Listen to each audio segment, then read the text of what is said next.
সবুজ ঘাসে ভরা এক ছোট বাগানে থাকত লাল পিঁপড়ে আর কালো পিঁপড়ের দুটি আলাদা দল। শুরুতে তারা শান্তিতেই থাকত, কিন্তু একদিন বাগানের মাঝখানে পড়ে থাকা একটি মিষ্টি রুটির টুকরো নিয়ে দলের মধ্যে ঝগড়া শুরু হয়।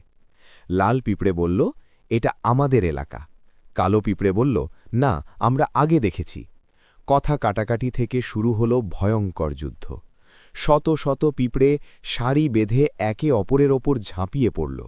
বাগান কেঁপে উঠল তাদের ছোট ছোট পায়ের শব্দে। অনেকক্ষণ লড়াই চলার পর হঠাৎ বৃষ্টি নামল। বৃষ্টির পানিতে মিষ্টি রুটির টুকরো গলে গেল। তখন দুই দলের নেতা বুঝতে পারল এই যুদ্ধের কোনো মানে নেই। তারা লড়াই থামিয়ে একসঙ্গে নিরাপদ আশ্রয়ে চলে গেল।